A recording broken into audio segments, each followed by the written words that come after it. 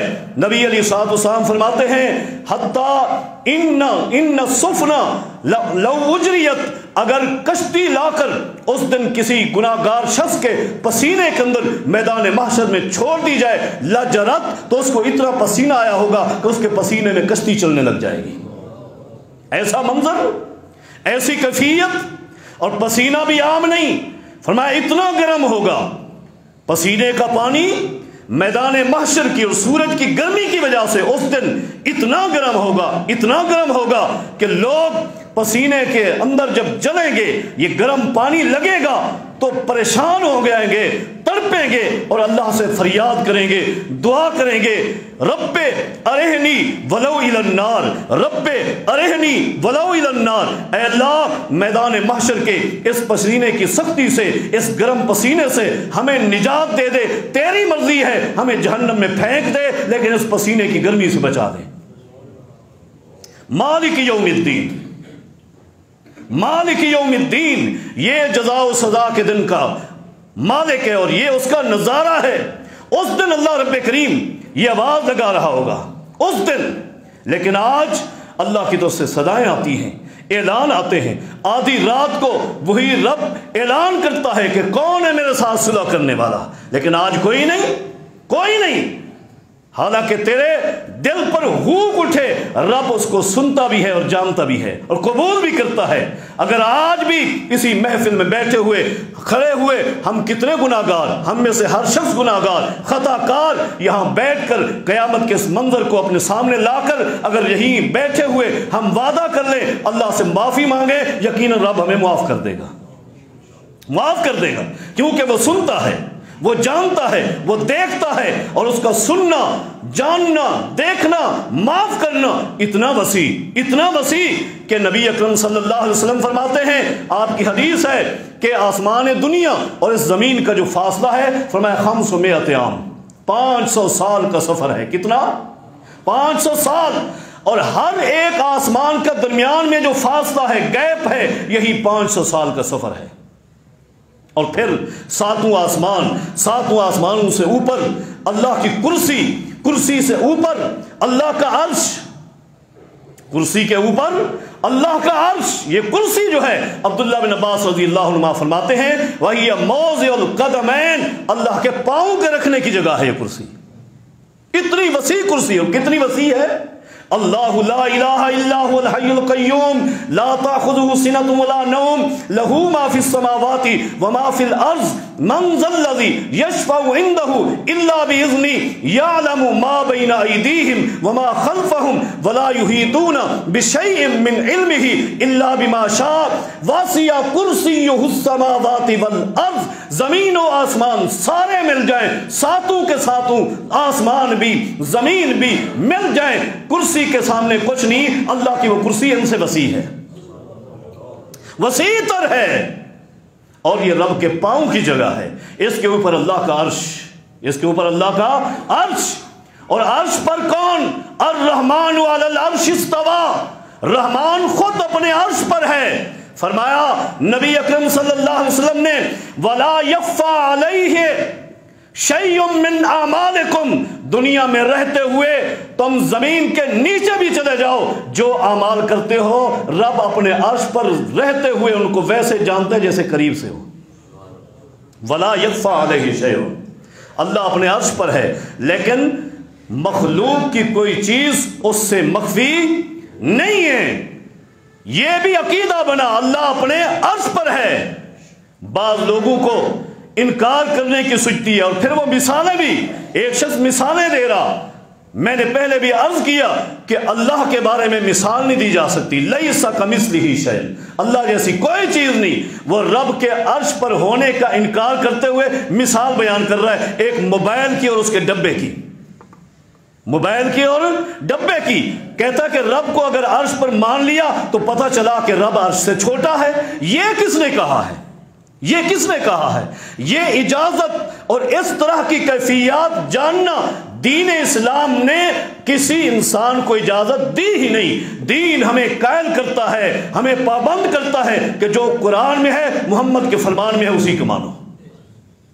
آپ انکار کرتے ہیں، آپ سے ایک سوال ہے، آپ بتائیے کہ الرحمن علی العرش استویٰ کا معنی رحمان اپنے عرش پر ہے، اس کا معنی آپ زیادہ جانتے ہیں یا رب زیادہ جانتا ہے؟ بتاؤ۔ اگر کہو کہ میں زیادہ جانتا ہوں تو کفر کرو گے۔ رب سے زیادہ کون جانتا ہے؟ رب نے خود استعمال کیا اپنے لیے، الرحمن علی العرش استویٰ۔ حضرات، اللہ اپنے عرش پر مستوی ہے۔ امام ابو حنیفہ رحمہ اللہ آپ پڑھیں، امام طحاوی رحمہ اللہ نے لکھا ہے کہ وہ فرمایا کرتے تھے جو شخص اللہ کو عرش پر نہیں مانتا وہ کافر ہے۔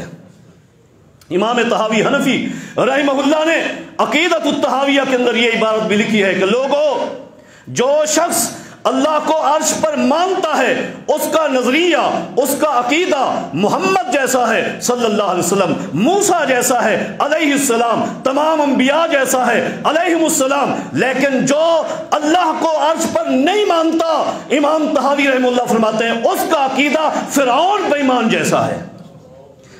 فرعون نے بھی رب کے عرش پر ہونے کا انکار کیا تھا، کہا تھا یا حامانو، او میرے حامان ادھر آ، ابن لی صرحا لعلی ابلغ الاسباب اسباب السماوات فاطلع الی الہ موسیٰ وانی لاظنہ کاذبا۔ اے حامان، بلند ایک محل مجھے بنا کر دے، میں اس کا چڑھ کر آسمانوں کو جھانک کر دیکھوں کیا کہاں یہاں پر موسیٰ کا رب رہتا ہے۔ میرا خیال تو یہ ہے کہ موسیٰ جھوٹ بولتا ہے، موسیٰ کا رب وہاں نہیں ہے۔ تو رب کو عرش پر نہ ماننا یہ سب سے پہلے فرعون کا نظریہ تھا، یہ فرعون کا عقیدہ ہے۔ اس لیے ہمارا یہ نظریہ ہے، عقیدہ ہے کہ قرآن مقدس میں اور نبی علیہ الصلوۃ والسلام کے فرامین میں اللہ کے بارے جو کچھ بیان ہوا ہم اس کو مانتے ہیں۔ اس شخص نے پھر اللہ نے اس کو سزا بھی دی ہے، اس کو سزا بھی دی ہے اس بدعتی ملا کو، کہ ابھی قریب ہی میں ایک اینکر کو اس نے انٹرویو دیا ہے، آپ نے شاید سنا ہو نیٹ پر، میں نے بھی سنا ہے، دوستوں نے سنایا ہے۔ اس نے کیا کہا؟ اس نے کہا کہ یہ جو نعرہ لگایا جاتا ہے نا کہ ہر صحابی نبی جنتی جنتی، یہ نعرہ غلط ہے۔ کیوں غلط ہے؟ کہتا ہے کہ سارے صحابی معاذ اللہ جنتی نہیں ہیں، صرف وہ صحابی وہ کہتا ہے میں مانتا ہوں جنتی ہیں جن کا نام لے کر نبی علیہ الصلوۃ والسلام نے فرمایا، جیسے عشرہ مبشرہ ہیں، اصحاب بیت الرضوان ہیں، یا بدر والے جن کا نام لے کر فرمایا وہ تو جنتی ہیں، بعد میں آنے والے باقی جو صحابہ ہیں میں ان کو جنتی نہیں مانتا۔ میں نے کہا ہم اس کا جواب نہیں دیتے، ہم صرف اتنا دیکھتے ہیں کہ جو شخص نبی اکرم صلی اللہ علیہ وسلم کے صحابہ پر زبان دراز کرتا ہے، نشتر کھولتا ہے، ہم اس کے عقیدے اور نظریے کو سب سے پہلے قرآن و حدیث پر پیش کرتے ہیں۔ اگر اس کا نظریہ قرآن و حدیث کے مطابق ہے تو پھر ہم دعا بھی کریں گے اور اس کی اصلاح کے لیے بات بھی کریں گے، اگر نہیں تو ہم یہ جانتے ہیں کہ جب سے نبی کے صحابہ پیدا ہوئے اسی وقت سے یہود و نصارہ نے ان کی مذمت شروع کی ہے، اور میں اس کے عقیدے کو رب کعبہ کی قسم ہے جانتا ہوں، اور قرآن و حدیث کے سامنے رکھ کر میں ثابت کر سکتا ہوں کہ اس کا عقیدہ اور نظریہ یہود و نصارہ والا ہے۔ اللہ کی قسم ہے اگر میں اس کے عقائد اور نظریات کو یہود و نصارہ کے عقائد اور نظریات کی طرح ثابت نہ کر سوں، واللہ میں اس منبر پہ نہیں چڑھوں گا۔ جس شخص کا عقیدہ یہ ہو، نظریہ یہ ہو، ہم اس کی بات کیسے مانیں؟ ہمارا عقیدہ سن، اللہ کی قسم ہے ہمارا یہ عقیدہ ہے کہ نبی کے صحابہ وہ تو بلند ہستیاں ہیں، نبی کے صحابہ کے بعد آنے والے تابعین بھی سارے جنتی ہیں، سارے جنتی ہیں، سارے کے سارے تابعین جنتی ہیں۔ اور یہ اعزاز تابعین کو کیوں ملا؟ اس لیے کہ ایمان کی حالت میں انہوں نے پیغمبر کے صحابہ کو دیکھا۔ لن تمسن النار من رآنی اور رآ من رآنی، میرے پیغمبر کی زبان رب کا قرآن ہے، ما ینطق عن الہوی ان هو الا وحی یوحی، پیغمبر کی زبان رب کی وحی سے حرکت کرتی ہے۔ میرے پیغمبر نے فرمایا لن تمسن النار من رآنی اور رآ من رآنی، میرے صحابہ بھی جہنم میں نہیں جا سکتے، جس نے ایمان کی حالت میں میرے صحابی سے ملاقات کر لی رب نے اس پر بھی جہنم حرام کر دی ہے۔ ہمارے نزدیک تو سارے تابعین بھی جنتی ہیں، تم صحابہ پہ جرت کرتے ہو، نشتر چلاتے ہو، تانا زنی کرتے ہو، اپنے ایمان کی پرواہ کرو، اللہ تمہیں ہدایت دے۔ رب کے پیغمبر کے سکھلائے ہوئے صحابہ تمام کے تمام جنتی ہیں، اور ان کو ماننے والے تابعین بھی جنتی ہیں۔ والسابقون الاولون من المہاجرین والانصار والذین اتبعوہم بإحسان رضی اللہ عنہم ورضوا عنہ، وآخر دعوایا ان الحمد للہ رب العالمین۔